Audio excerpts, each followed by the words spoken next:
Media accounts and research evidence suggest that there is increasing concern about gangs in London, UK, although the actual prevalence and definition of gangs remain contested.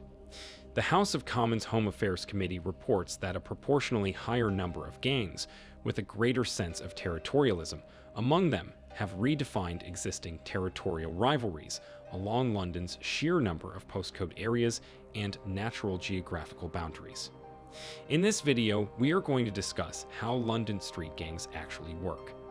The video is going to be amazing, so make sure you stick to the end.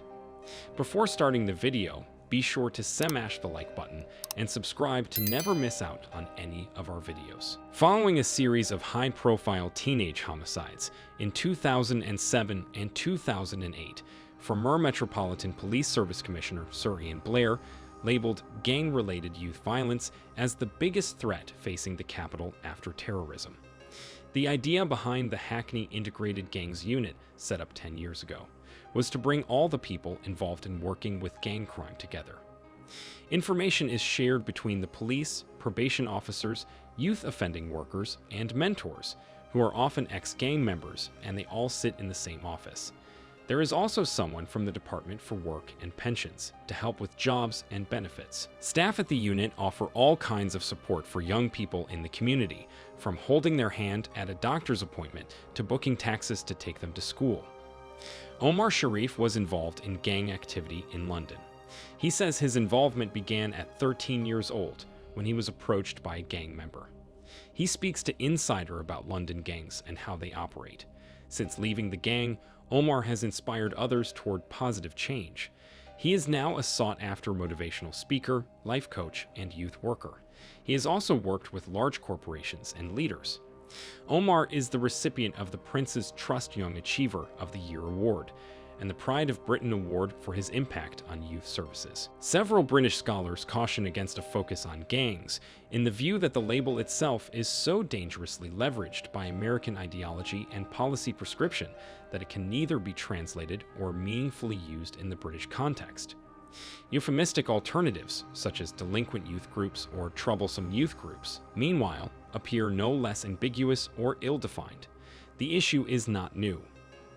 For much of the 20th century, gangs were considered a peculiarly American problem, in part because of a narrow understanding of gang organization and structure, whereby the absence of identifiable leadership, well-developed lines of authority, and other organizational features marked the absence of juvenile gangs. PC Jamie Preston says the teenagers who end up in gangs are often, not always, from poor backgrounds. They've usually not got many families, no money, and they're living in London where you're surrounded by wealth. Rich people, flashy cars, and all these kids want that, says PC Preston.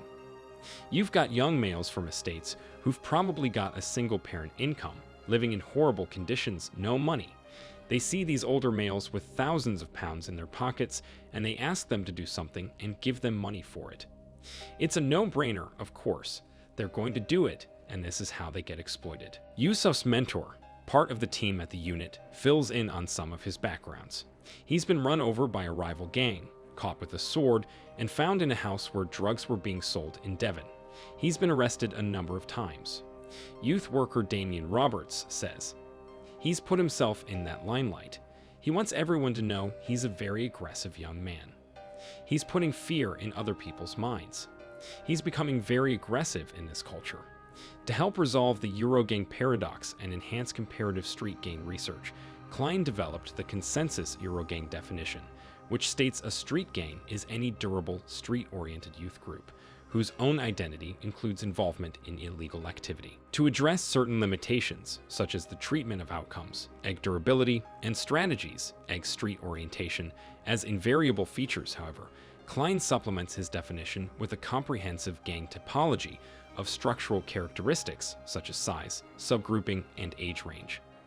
Yusuf tells that he doesn't want to hurt people but wouldn't hesitate to stab someone if he felt he needed to. No one carries it for fashion. It's not for show.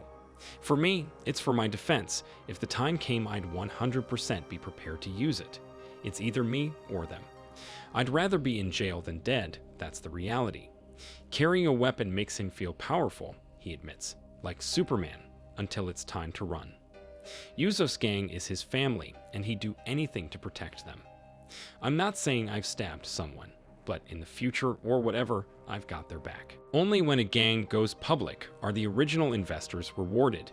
The overall forecast for the gang changes, however, because the gang stops dealing in hypotheticals and counterfactuals and starts dealing in tangible goods and services, aid access to suppliers, greater prestige, and more differential treatment.